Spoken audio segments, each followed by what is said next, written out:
बिस्मिल्लाहिर्रहमानिर्रहीम। अस्सलाम वालेकुम व्यूअर्स, कैसे हैं आप? उम्मीद करता हूँ कि आप ठीक होंगे।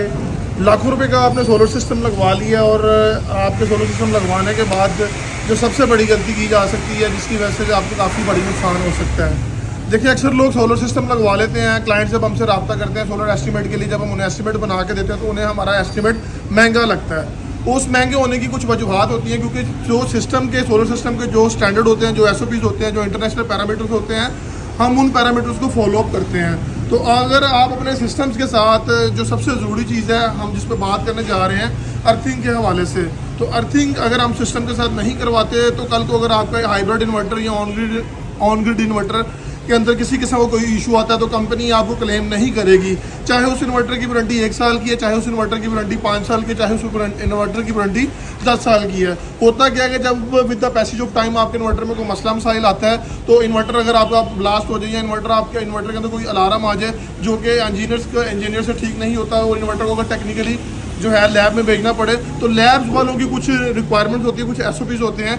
उन SOPs में सबसे पहले वो अर्थिंग के वोल्टेज को मांगते हैं, हमें फेस टू फेस वोल्टेज मांगते हैं, अर्थिंग के वोल्टेज मांगते हैं, अर्थिंग की रेजिस्टेंस की वोल्टेज मांगते हैं। तो इन चीज़ों को मद्देनजर रखते हुए हम अपने सिस्टम को डिज़ाइन करते हैं ताकि सिस्टम की लाइफ ज़्यादा से ज़्यादा हो।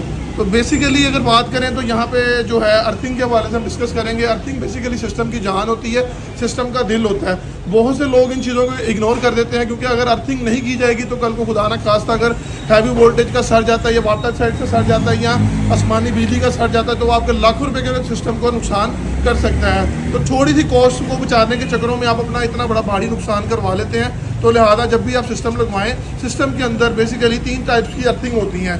पहली अर्थिंग जो है AC अर्थिंग, दूसरी अर्थिंग जो है DC अर्थिंग, और तीसरी अर्थिंग जो है लाइटनिंग अरेस्टर की अर्थिंग होती है।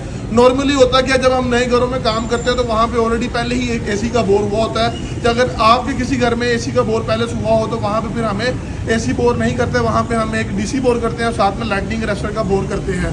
तो इन तीनों बोर्स के अपने अपने पैरामीटर्स हैं। जो आपका AC का बोर है वो आपके इन्वर्टर के साथ अटैच कर दिया जाता है। जो आपका DC का बोर है वो आपके पैनल्स की प्रोडक्शन के लिए और SPDC की प्रोडक्शन के लिए उसके साथ अटैच कर दिया जाता है। और बकाया अगर लाइटनिंग अरेस्टर की बात करें तो लाइटनिंग अरेस्टर को सेपरेटली बोर के साथ डिज़ाइन किया जाता है। और खुदा न खास्ता अगर आसमानी बिजली आसमान से नीचे गिरे तो वो जो है उसे अपने अंदर अब्जॉर्व करके ज़मीन के अंदर ग्राउंड कर देती है, विदाउट आपके सिस्टम को कोई नुकसान पहुँचाए बगैर। तो इन छोटी छोटी चीज़ों को मद्देनज़र लाजमी रखा करें।